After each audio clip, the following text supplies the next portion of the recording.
Passaram-se cerca de 40 anos desde o nascimento do primeiro transistor. O período transcorrido entre esse desenvolvimento e o aparecimento dos atuais chips de alta escala de integração foi marcado por inovações técnicas surpreendentes.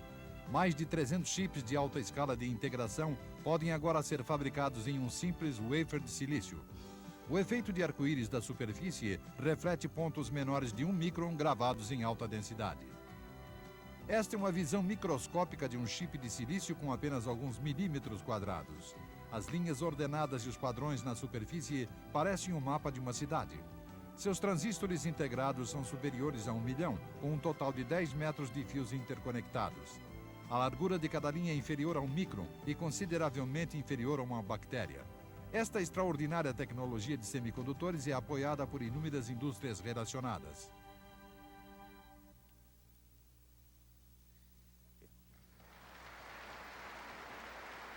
Esta é uma festa de Ano Novo realizada em Nova York, numa fábrica de semicondutores, onde cerca de 1.000 pessoas estão reunidas. Aproximadamente 500 companhias podem estar representadas ali. Todas elas têm negócios com a fábrica.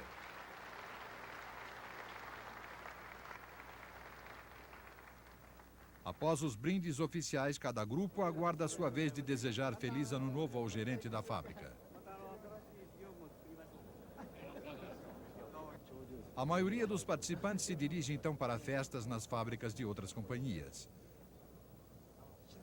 As firmas representam mais de 500 setores relacionados, desde a produção de material de silício, gases, produtos químicos e água superpura, até diversos dispositivos para fabricar semicondutores, e todos eles são fornecedores de fábrica de semicondutores.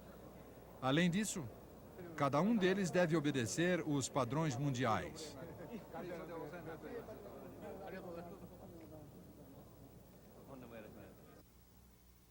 Nos subúrbios da cidade de Kitakyushu, no município de Fukuoka, está situada a Mitsui High-Tech Incorporated, uma firma pouco conhecida que possui uma participação de 30% no mercado de lead frame. Um lead frame é a pequena base a partir da qual um chip de silício é montado quando fios de ouro são conectados a ele. Este é o material do qual são feitos os lead frame. O cilindro é uma chapa em liga de níquel e ferro comprida e fina. Uma extremidade é introduzida na máquina, uma matriz é montada na prensa de perfuração e uma folha fina é perfurada à velocidade de 1.500 vezes por minuto.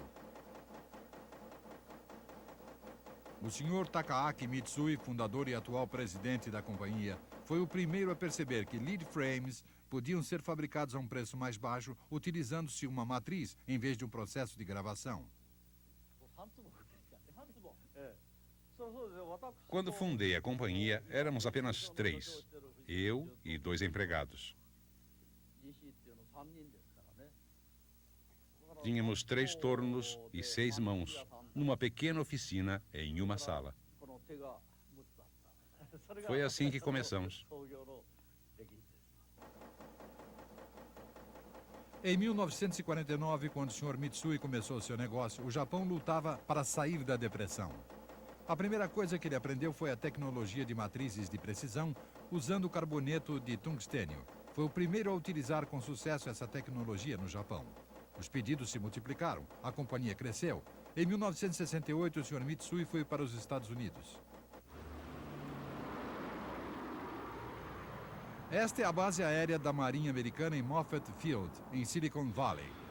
O Sr. Mitsui a visitou quando soube que era um centro de nova tecnologia. A base aérea é também a sede do Ames Research Center da NASA. A Fairchild Semiconductor Corporation está localizada nas imediações. Durante sua visita, ele viu alguns pequenos lead frames. Eu perguntei, o que vem a ser isso? E disseram que eram lead frames para circuitos integrados. Foi a primeira vez que eu vi o termo circuito integrado. Perguntei então qual era o preço e fiquei surpreso de saber que 1.000 peças custavam $200.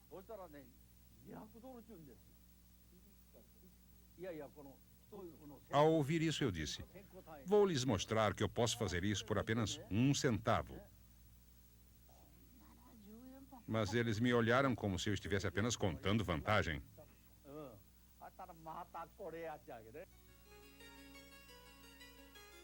Os primeiros lead frames fabricados pelo Sr. Mitsui eram tão baratos que os clientes não tiveram confiança neles.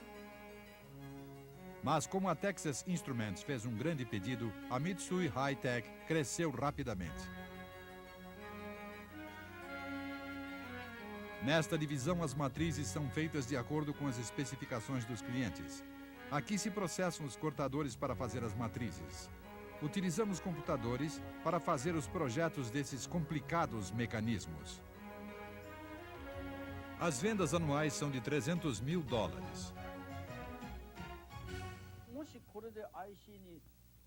Se eu não tivesse encontrado esses lead frames, as vendas de nossa companhia poderiam atingir o máximo $10 milhões por ano. O fato de nos termos tornado uma firma com vendas no valor de $300 milhões é sem dúvida o resultado de meu encontro com essa nova tecnologia de ponta em circuitos integrados. Para ser sincero, eu não descobri esse negócio porque alguém me disse que ali eu poderia encontrar uma tecnologia de ponta.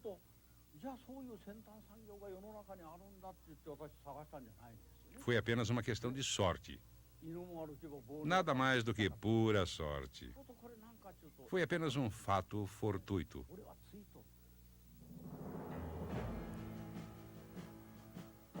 A 30 minutos de carro de São Francisco está a cidade de San Mateo. Nela é realizada todos os anos a Semicon West Show, uma feira famosa internacionalmente de tecnologia relacionada com semicondutores. 1000 companhias no mundo inteiro participam deste evento que dura 3 dias. A feira é visitada por 50 mil pessoas envolvidas com a indústria de semicondutores. 1/3 desses visitantes é do Japão. Este equipamento de polimento confere aos wafers de silício uma superfície de acabamento tão lisa quanto um espelho, enquanto este transportador os manipula sem contato humano. Este forno faz a difusão das impurezas. Este equipamento óptico transfere padrões extensivos para o silício. Outro forno fabrica cristais utilizando deposição de vapor químico. 200 firmas japonesas participam com companhias americanas em diversas áreas tecnológicas, tais como máquinas de soldar que conectam fios de ouro aos chips e construção de fábricas de semicondutores que devem ser manipulados em salas sem contaminação. As mais avançadas tecnologias do mundo estão aqui dispostas a competir. No Japão, existem diversas empresas de pequeno e médio porte que se desenvolveram rapidamente desde que entraram na era do circuito integrado. Uma dessas companhias é a Disco Corporation. Disco tem uma participação de 75% no mercado mundial de máquinas de corte. Esta é uma ferramenta de cortar diamante que está ligada ao eixo giratório da máquina. Sua espessura é de apenas 5 microns e corta mais de 300 chips retirados da superfície de um wafer de silício. Diamante em pó é a matéria-prima da ferramenta de corte. Além do diamante, são usados outros elementos sobre os quais é mantido o maior sigilo. Os ingredientes são colocados em uma matriz de aço e um anel superior moldador é colocado no topo.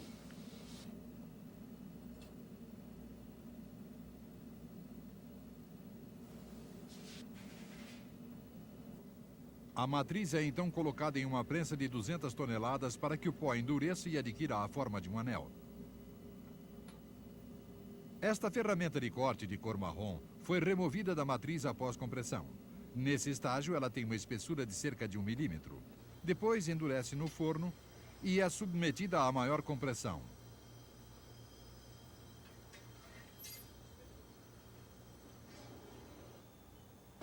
Após permanecer no forno por 3 horas a uma temperatura de 800 graus centígrados, o cortador pronto tem uma espessura de apenas 5 microns, o mais fino do mundo. Para demonstrar, um fio de cabelo de 0,2 milímetros ou 200 microns de diâmetro é fixado a uma base com parafina. A seção transversal do cabelo é cortada horizontalmente e verticalmente em 22 partes iguais, que não podem ser vistas a olho nu. Precisão e espessura mínima de corte são os fatores decisivos de produtividade quando os chips são cortados dos wafers de silício.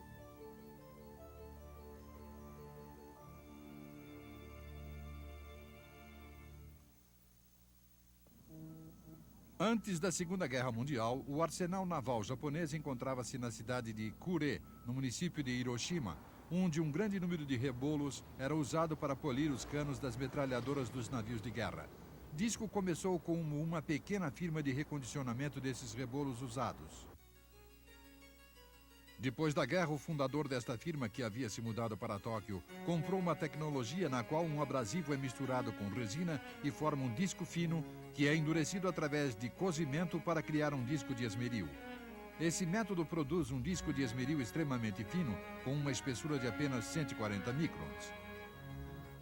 Quando é montado num eixo giratório, esse disco de esmeril pode cortar um grande número de objetos grandes ou pequenos.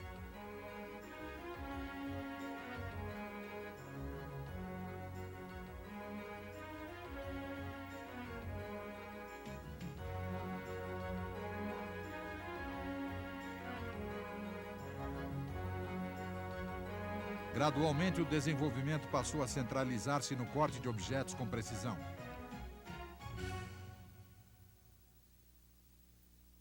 Em 1968, Disco desenvolveu uma ferramenta de corte cuja espessura era de apenas 40 microns e que foi imediatamente vendida para a indústria de semicondutores. Naquela época, uma grande firma japonesa de semicondutores e duas firmas americanas estavam fabricando equipamento com nossas ferramentas de corte, mas elas não estavam conseguindo um bom corte. Disseram-nos que isso acontecia porque os discos de esmeril dobravam e que seria impossível usá-los a menos que fossem mais fortes. Chegamos à conclusão de que tínhamos que fabricar nossas próprias máquinas. Pensamos que nosso produto não seria aceito, a não ser que uma boa máquina fosse especialmente feita para esse fim. Mas embora tivéssemos solicitado um projeto a diversos fabricantes de máquinas-ferramenta, nenhum deles quis desenvolvê-lo para nós. Foi num depósito alugado situado no centro de Tóquio que Disco desenvolveu sua primeira máquina de corte. Este equipamento pioneiro foi finalmente aceito no mundo inteiro, estimulando o rápido crescimento da companhia. Sem uma máquina para usá-los, Disco não teria conseguido vender suas ferramentas de corte. Depois que especialistas independentes foram incapazes de fazer um modelo adequado, a própria Disco foi obrigada a desenhar e a fabricar o aparelho. Em 1975, a nova máquina foi mostrada pela primeira vez na feira Semicon West Show.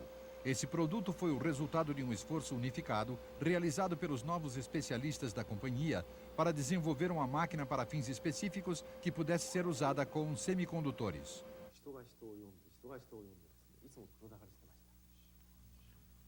Trabalhamos lado a lado, cada um no seu canto o dia inteiro. Os engenheiros americanos observavam atentamente a nossa máquina. Uma vez que a principal característica da máquina fabricada pela Disco era sua performance de corte, continuamos a cortar sem parar. A principal desvantagem das máquinas de corte americanas era a de que seus discos de esmeril quebravam logo que começavam a cortar. Assim, continuamos a cortar o dia inteiro, um dia após o outro, para demonstrar a durabilidade da roda de esmeril fabricada pela Disco.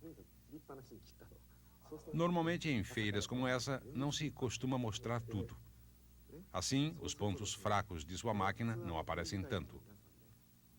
Mas não foi necessário fazer isso, uma vez que nossa máquina era capaz de cortar de forma segura e estável.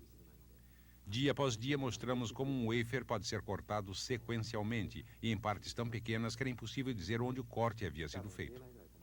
Consequentemente, nossa máquina de corte adquiriu a reputação de ser capaz de cortar durante muito tempo sem que o disco de esmeril quebrasse. Uma máquina de corte que permanece afiada.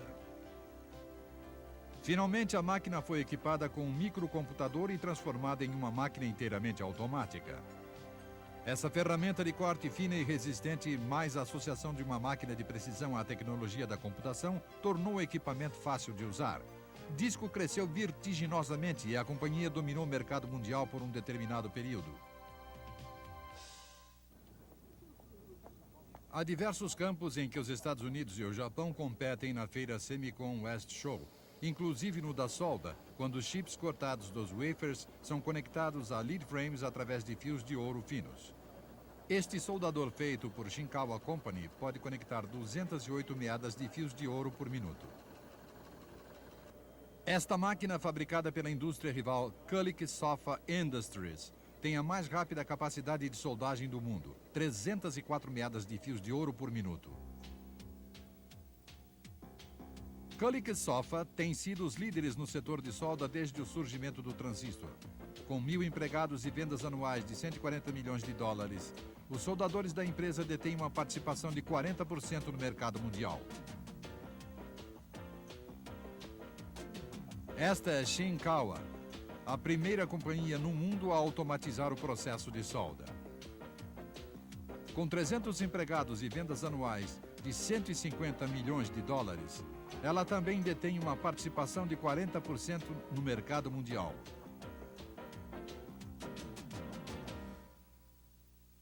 Shinkawa, que foi fundada em 1959, começou como uma pequena firma que fabricava componentes para transistores.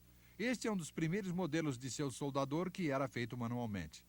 Nas fábricas de transistores, conectar os fios de ouro era o processo que utilizava a maior quantidade de mão de obra. Seus soldadores vendiam mais rapidamente do que a firma tinha capacidade de produzi-los. Com isso, Shinkawa cresceu rapidamente durante o boom dos transistores. O fato de que o volume de produção de uma companhia dependia do número de trabalhadores que conseguia recrutar tornou-se uma crença popular.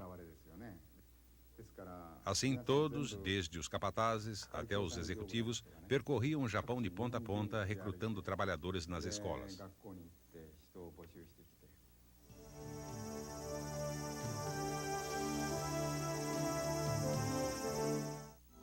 Este programa tem o apoio da Livraria Cultura. É fácil encontrar o livro que você quer.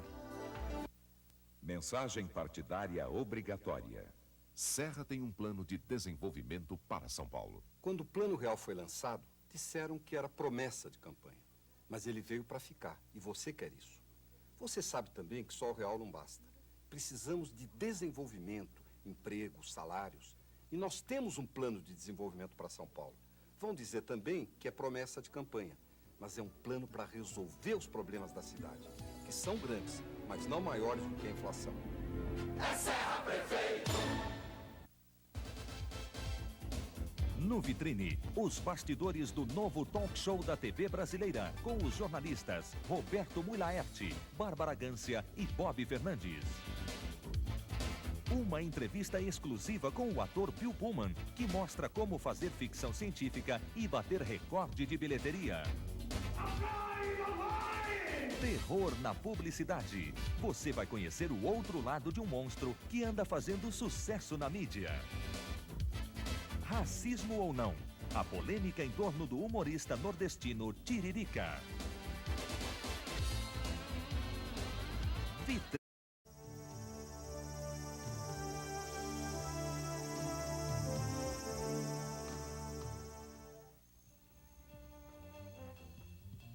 Para assegurar sua sobrevivência, os fabricantes japoneses de semicondutores tentaram obter as melhores operárias. Na época da formatura nas escolas, os funcionários das fábricas de semicondutores viajavam pelo país para recrutar meninas nas aldeias agrícolas. As entrevistas começavam por testes de habilidade manual e de acuidade de visão. Os recrutadores procuravam também observar se as candidatas eram capazes de ter a perseverança que esse tipo de trabalho repetitivo exigia. Enquanto isso, nos Estados Unidos, Kulicke e Sofa tinham outras preocupações. Seu problema era como manejar o fio de ouro fino e flexível para movimentá-lo com facilidade até o ponto de solda. A resposta consistia em passar a ponta do fio de ouro através de um estreito tubo de vidro, permitindo que ele fosse movimentado livremente.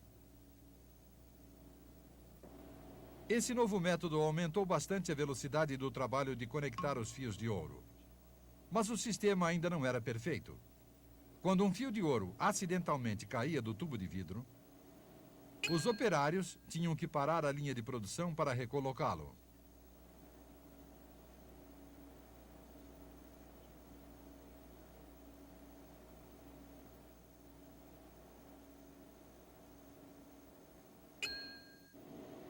Kulik e Sofa inventaram então a solda de bola, um método revolucionário que é usado ainda hoje. Depois que o fio de ouro está conectado ao terminal, ele é cortado com uma faísca gerada eletricamente.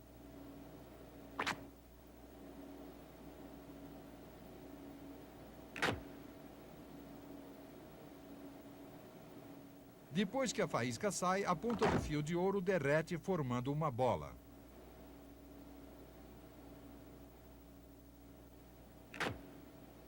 Esta tecnologia impede que o fio de ouro caia dentro do tubo de vidro. No entanto, os Estados Unidos foram lentos em desenvolver uma máquina de solda automatizada, e o Japão foi o primeiro a consegui-lo.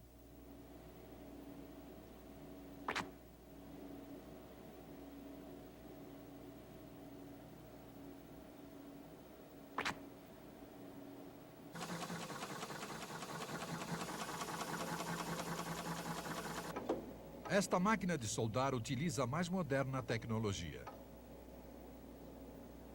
O equipamento incorpora um grande número de semicondutores, inúmeros chips de memória e um microprocessador de alto desempenho. Depois que os salários no Japão aumentaram, a automação tornou-se a única alternativa. Os engenheiros japoneses confiaram no poder dos semicondutores.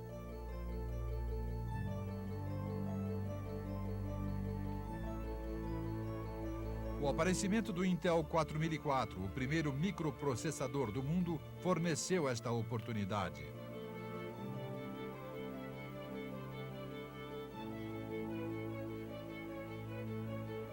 Este é um microcomputador testado para a fabricação que usa o Intel 8008, que foi instalado neste soldador semiautomático. O soldador foi aperfeiçoado até se tornar completamente automatizado. Os olhos, os dedos e a paciência das mulheres operárias não eram mais necessários. Shinkawa, na verdade, introduziu os soldadores automáticos de fios antes do que nós. A indústria japonesa automatizou a montagem antes da indústria americana. Isto ocorreu porque a indústria americana transferiu toda a montagem para o sudeste da Ásia. E como o preço da mão de obra era muito baixo, eles não se preocuparam tanto com a automação. O Japão, sendo o país onde a mão de obra é mais cara, teve que buscar a automação mais cedo, e isso constituiu, em minha opinião, uma vantagem para a indústria japonesa. E foi certamente uma vantagem para Shinkawa. Mas nós os alcançamos no final dos anos 70 e início dos anos 80, e KIS e Shinkawa têm enfrentado uma acirrada competição desde então. Esta é uma visão microscópica de um wafer de silício no qual os chips com alta escala de integração foram gravados. Os cabos dos circuitos eletrônicos que podem ser vistos aqui possuem apenas 1 micron de largura.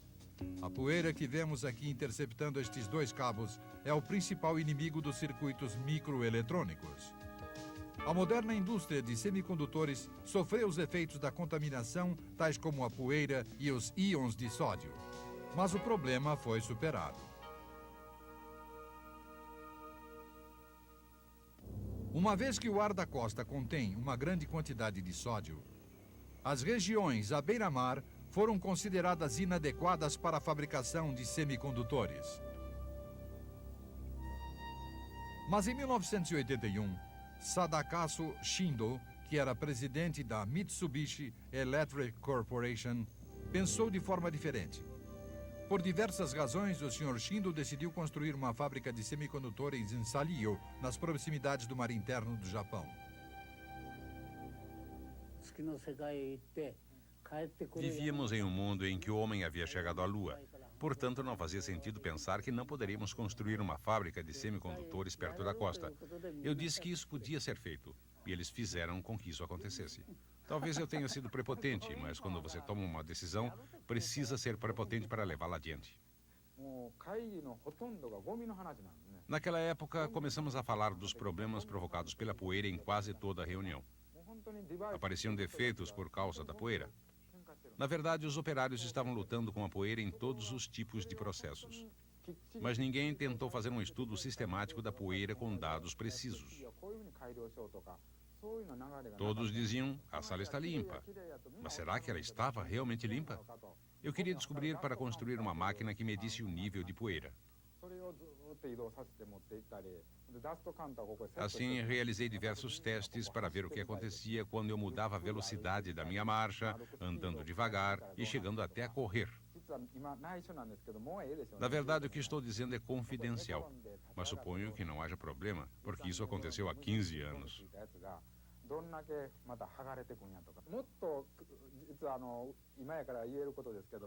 Além disso, deitei-me no chão, levantando-me em seguida e deliberadamente expeli fumaça de cigarro na sala limpa para ver como ela se movia. Coloquei espirais de matar mosquitos e fiz até um vídeo para gravar como o fluxo de ar se movia na sala limpa. Eu realmente gostei de fazer esses experimentos. Todos eles tiveram um impacto direto sobre a fabricação de produtos. O Sr. Fukumoto e sua família levaram para o litoral um manequim e roupas para vesti-lo.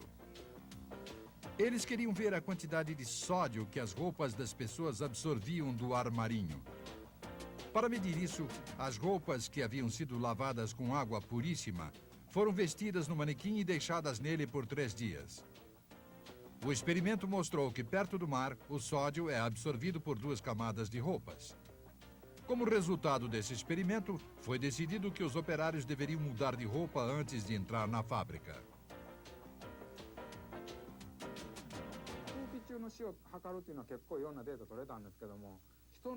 Para determinar a quantidade de sal que era expelida pelo corpo humano, minha mulher e eu nos tornamos cobaias da experiência, uma vez que não podíamos pedir a outras pessoas.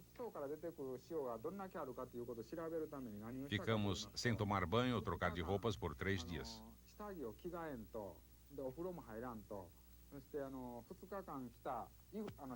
Queríamos saber quanto suor aderia a nossas roupas de baixo, meias, camisetas, etc.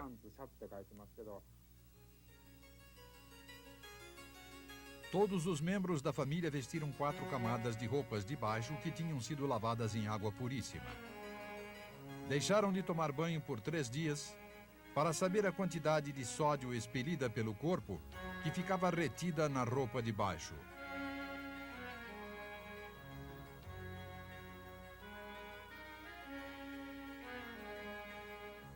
As amostras coletadas de sua roupa de baixo e a água do banho demonstraram a necessidade de banhos obrigatórios antes de entrar na fábrica de Saigyo.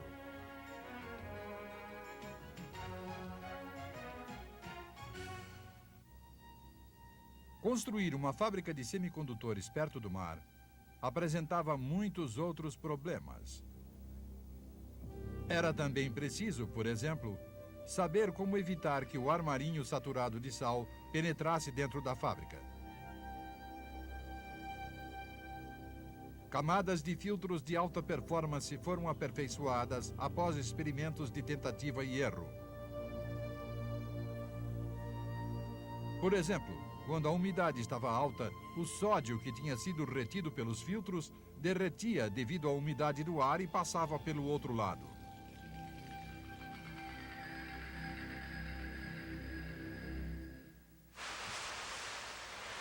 Por causa disso, foi preciso desenvolver uma unidade de filtragem que não permitisse que a água passasse através dela. Tinha de ser estruturada de forma tal que o ar marinho pulverizado como chuva na parte anterior da unidade não saísse pela parte posterior. A unidade foi construída e exposta à maresia. Um filtro para impedir a passagem do sódio havia sido finalmente construído. 4 companhias estavam pesquisando em conjunto, mas apenas uma trabalhou seriamente conosco até o fim. Nós registramos uma patente conjunta. Recentemente ouvi dizer que estão vindo pessoas de outros países comprar o filtro dessa companhia. Há muitas histórias como essa quando se fala nesse tipo de contaminação.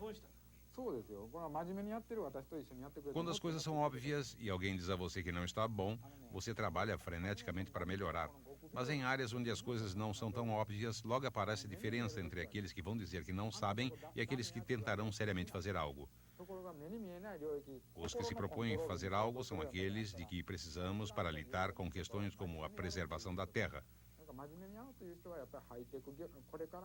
Não podemos esperar qualquer progresso de pessoas que estão satisfeitas com as coisas do jeito que estão.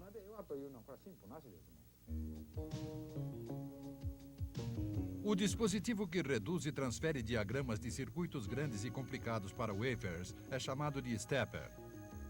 A fonte de luz está localizada na parte superior. A luz que ela emite passa por diversos espelhos até que se dirige ao wafer de silício que está bem no fundo.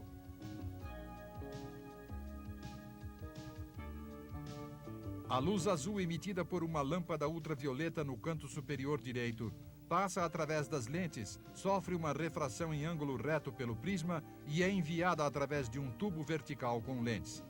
No centro encontra-se uma máscara de vidro sobre a qual foi reduzido e copiado um diagrama de circuitos gigante. O raio de luz, ao passar através dele, focaliza a imagem na superfície do wafer, depois de passar através de outras lentes. A instalação se desloca no comprimento e na diagonal. A luz é sincronizada de maneira que o diagrama de circuitos é copiado na ordem certa sobre o wafer. Esta é a instalação onde estão colocados os wafers. Combinando o movimento da instalação com o timing da luz, o padrão do circuito é copiado sobre a superfície toda do wafer.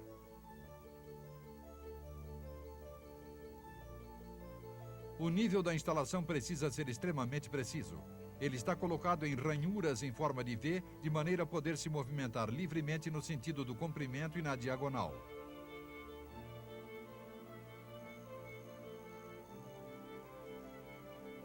A superfície das ranhuras em forma de V precisam ser medidas com precisão e estar perfeitamente polidas.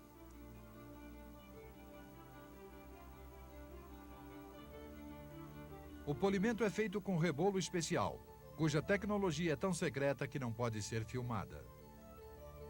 Embora este operário esteja polindo com um pedaço de pano, este trabalho também requer uma tecnologia avançada.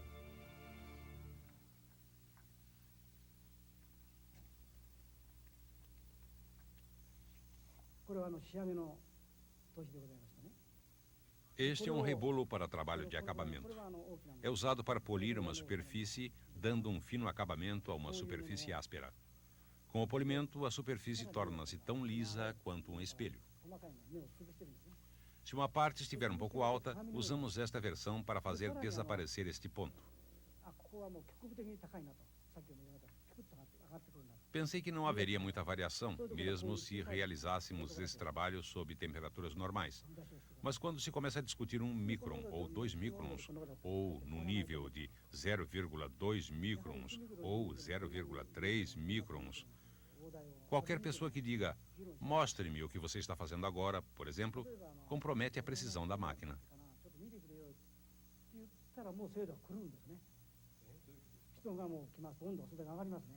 Quando uma pessoa se aproxima, a temperatura aumenta em função disso. Além disso, se você trabalha muito, a temperatura de seu corpo tem um efeito negativo sobre a precisão. Num certo sentido, você tem que operar esta máquina a partir da intuição ou sem perder a mão, como antigamente.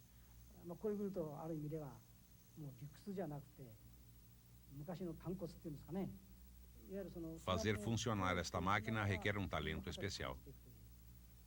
É algo parecido com o trabalho dos grandes artistas, que o fazem instintivamente.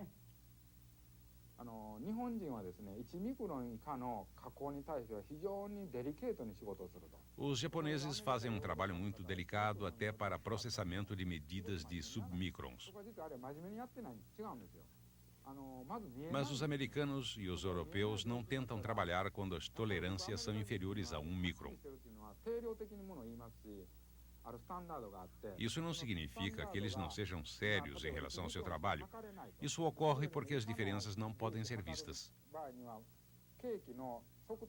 Os americanos são claros a esse respeito, porque falam quantitativamente sobre as coisas.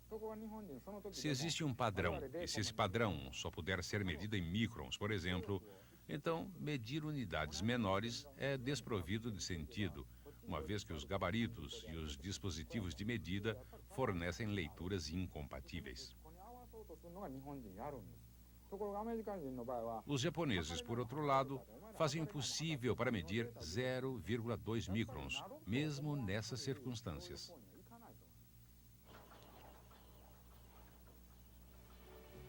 Há críticas nos Estados Unidos alegando que o Japão se apropriou das tecnologias desenvolvidas, principalmente nos Estados Unidos, para seu próprio uso. Embora o Japão tenha aprimorado essas tecnologias, esses críticos dizem que o Japão contribuiu com muito poucas inovações importantes. Além disso, dizem que, embora o Japão tenha um papel importante quando se trata de aplicar novas tecnologias ao uso civil e à produção em massa, é bastante fraco quando comparado aos Estados Unidos em pesquisa criativa e desenvolvimento.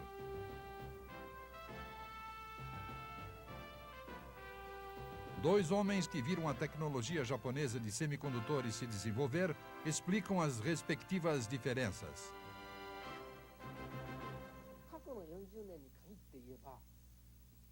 Os últimos 40 anos da indústria de semicondutores foram como subir numa montanha. Os Estados Unidos, um país desenvolvido, começou a subir a montanha na frente do Japão e escorregou e caiu. Em outras palavras, o Japão foi capaz de progredir sem desperdiçar esforços.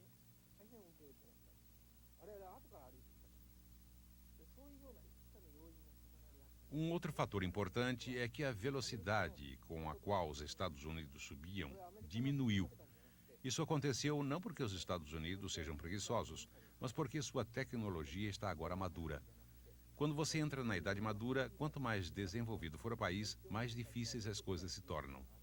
Quando a tecnologia amadurece, os custos de pesquisa e desenvolvimento vão um passo além e aumentam terrivelmente. Quanto mais alto você estiver, mais você tem a perder. Os Estados Unidos passaram por essa dificuldade. Por conseguinte, quando você considera o trajeto que fizemos, penso que as circunstâncias históricas em que se encontrava o Japão e as características da sociedade japonesa reforçaram-se mutuamente, produzindo um progresso surpreendente na indústria japonesa de semicondutores. O fato de o Japão ter se tornado tão próspero faz pesar sobre ele agora a responsabilidade de criar por si mesmo futuros produtos. O desenvolvimento custa dinheiro. Como o Japão confiou nos outros até agora, ocorreu um retrocesso. Mas os japoneses deram uma enorme contribuição ao colocar produtos de alta qualidade a baixo preço em todo o mundo. Só copiar, porém, não faz com que a sociedade progrida. De agora em diante, penso que o Japão deveria dar uma atenção especial aos problemas do meio ambiente e levar adiante projetos industriais de que a humanidade venha a necessitar no futuro.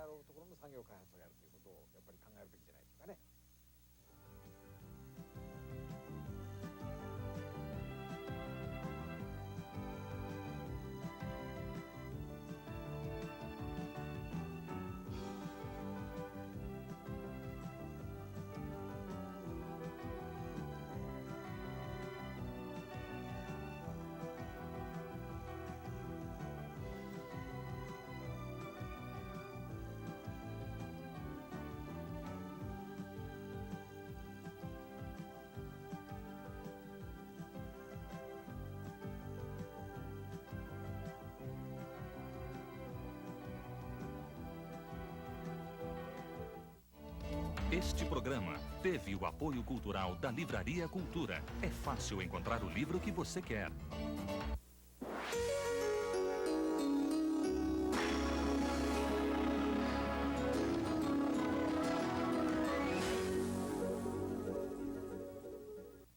Mensagem partidária obrigatória.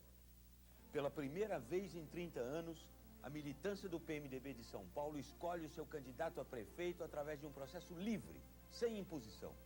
Precisei lutar e ir à justiça para que ressurgisse o MDB da liberdade, dos ideais de Ulisses Guimarães.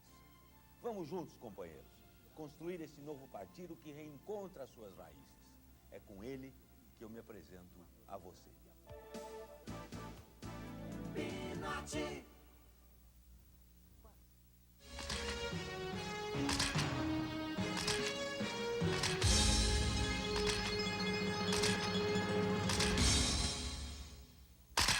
O artista americano Andy Warhol disse um dia que todo mundo deveria ter direito a 15 minutos de fama.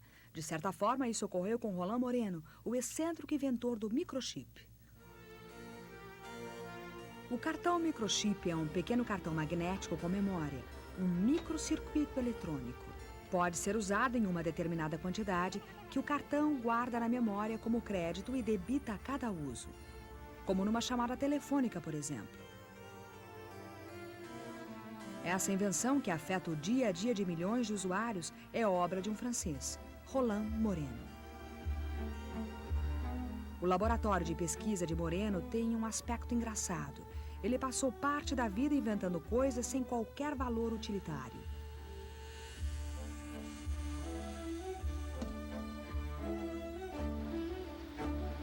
Mas acabou vendendo os direitos de patente da invenção, que se tornou muito útil para as 100 maiores companhias de computador do mundo.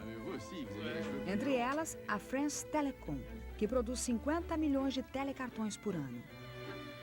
Final dos anos 60, a televisão francesa apresenta um personagem curioso que se diverte criando objetos irrelevantes, como essa mesa que levanta e abaixa. Essa para jogar cara e coroa. Ou esse dispositivo mais prático, que tira os ovos cozidos da água na hora certa. Mas ele também inventou um brilhante substituto para os antiquados medidores de estacionamento e acabou com o problema do dinheiro trocado.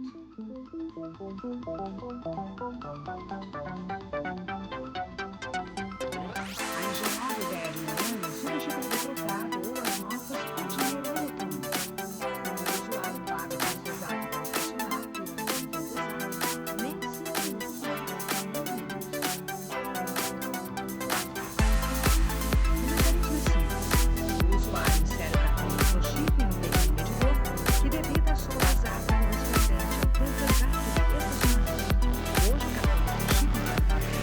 Cobiçado por colecionadores. Telecartões com ilustrações de vários artistas atingem preços altos, mas esse cartão é planejado para uso diário, como atestam milhões de usuários. Enquanto Moreno continua com suas invenções, a administração francesa simplificou o controle dos telefonemas de rua por meio dos seus telecartões. Não é mais preciso recolher as 15 mil toneladas de moedas por ano. Os telecartões originais de Moreno estão hoje pendurados em galerias e museus para surpresa do próprio inventor.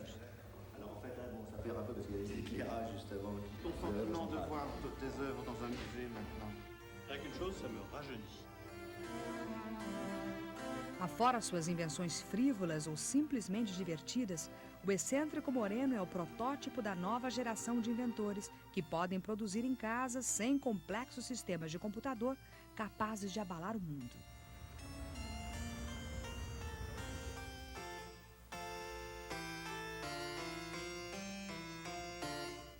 São fatos e personagens que marcam o século XX.